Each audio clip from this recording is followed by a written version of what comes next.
Magandang araw po, welcome po sa aking channel of 9TV. Patalas sa 10. Meron po ba kayong mga properties na napapabayaan or non-performing assets? Plan nyo yung ibenta, pero wala kayong oras pagbenta nito. Kung ito'y pagkakatiwala nyo po sa amin, tawag lang po kayo sa aking numero, usap po tayo, gawa ko po ng video for free. Yes, libre po, wala po kayong babayaran. Tutulungan pa namin kayong mabenta ang inyong property. Kami na po bala sa marketing, sa boosting or paid ads. Even sa tripping, hindi na po kayo mapapagod sa pag-entertain ng mga buyers. Kami na po bala sa lahat. Tawag lang po kayo. Nandito po tayo ngayon sa BF International Village, kung saan meron po tayong bagong video presentation. Isang residential property na may lot area na 612 square meters. Ang frontage po nito ay 35 meters more or less. Bali 3 parsela po ito na titulado at buhay po ang may-ari. May bungalow house, then may 5 bedrooms, 4 toilet and bath, may maid's room with own toilet and bath, at may swimming pool. Ito pong garahe ay kakasya ang 2 SUV. Bago po tayo pumasok dito sa bahay, ay check po natin itong garahe. So maayos pa naman ang bubong. Ang kulang na lang po dito ay kisame. Mula po dito ay may access naman papunta sa swimming pool. At yan po yung daan naman papunta sa kusina. Usable naman po ito, sadyang hindi lang nila ginagamit. May slide na rin po at may side garden sa palibot nito. Ito po ulit yung garahe. Then yan yung main gate. Then yung pedestrian gate. Ito naman yung main door na may glass panels sa both sides. Then ito yung glass window sa may living area. Ito po yung glass windows dito sa master's bedroom. Then may enclosure dito na papunta naman ito sa setback at service area hanggang sa likod po ng bahay yan. Balik po ulit tayo dito sa harapan. Yan po yung mga glass windows with security grill dito sa master's bedroom. At yan po yung sa living room.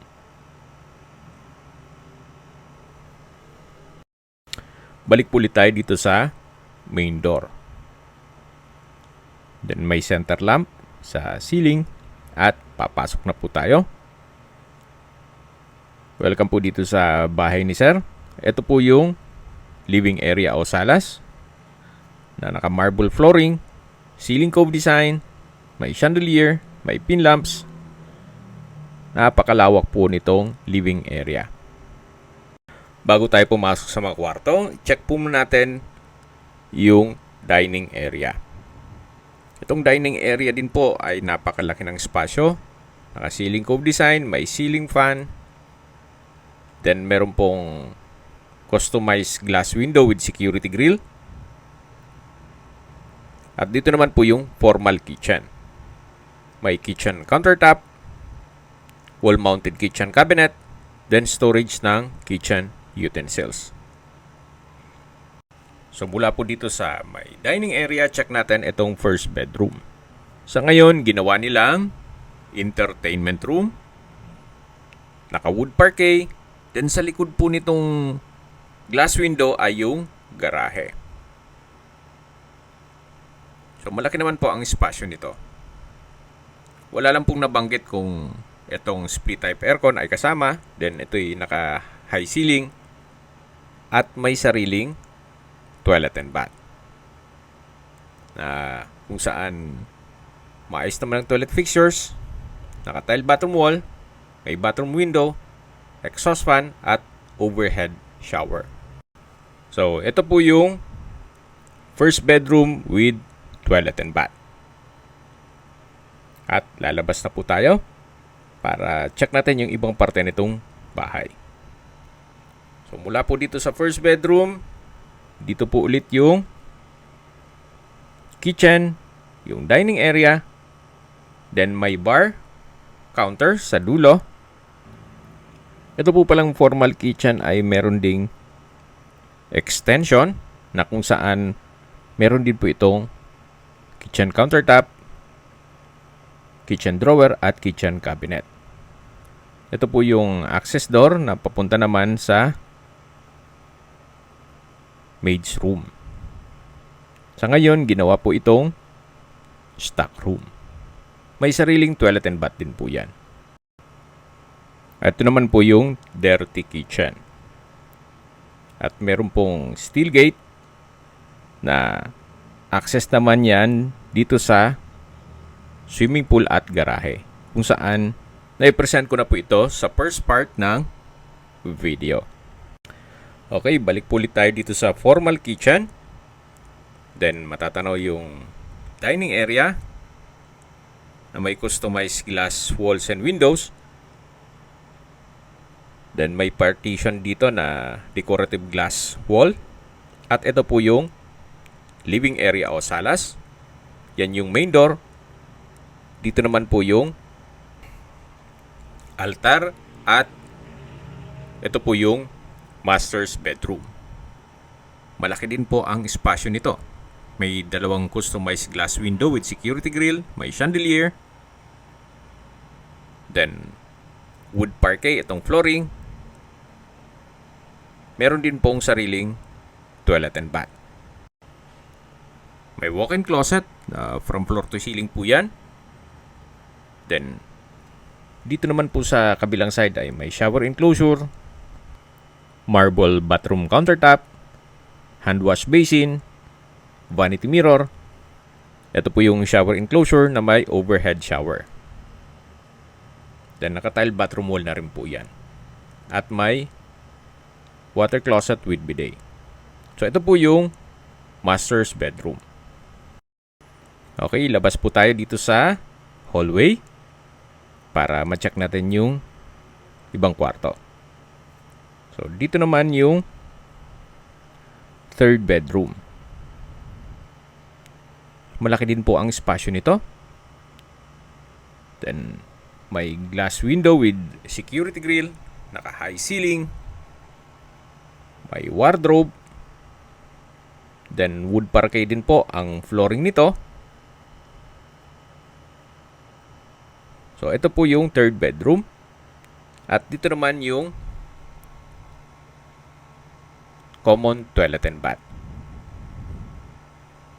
Naka-tile bathroom wall, may hand wash basin, vanity mirror, shower enclosure, overhead shower, bathroom window, may glass blocks dito sa wall ng shower enclosure at sliding glass door. Okay, labas na po tayo. At ito po yung last bedroom. At biglaan po ang video shoot, kaya hindi po ganun ka-prepared sila. So, balik po ulit tayo dito sa may living area o salas. Habang naglilibot po tayo, pag-usapan natin ang distance, location at travel time. Mula po sa SM South Mall, ang distance is 2.4 kilometers at ang travel time is 11 minutes. Mula naman po sa Mulito Lifestyle Center at Alabang Town Center, ang distance is 3.7 kilometers at ang travel time is 14 minutes. Mula naman sa Parañaque Medical Center, ang distance is 4.3 kilometers at ang travel time is 15 minutes. Yan po yung lagi kong binabanggit sa aking video na dapat nyo i-consider sa paghanap ng property yung meron pong malapit na hospital. Hindi ko naman po sinasabing sakitin kayo, yan naman po for emergency purpose lang naman. At mula naman po sa San Beda College, Alabang Campus, ang distance is 4.5 kilometers at ang travel time is 16 minutes. Mula naman sa SMBF Parañaque, ang distance is 3.7 kilometers at ang travel time is 15 minutes. Mula naman po sa Skyway Ramp sa Alabang, ang distance is 5.5 kilometers at ang travel time is 16 minutes. Kung manggagaling naman po sa Manila o sa airport, ang distance is 10 kilometers at ang travel time is 26 minutes. So, nandito na po tayo sa poolside. Ang kailangan lang po dito ay linis at ayos ng mga halaman o landscape. Sa bahay naman po, sa structure, maayos pa naman. At livable. So kung maselan, pwede naman pong i-retouch nyo ang pintura o palitan nyo ang pintura para masunod kung ano man ang taste ninyo.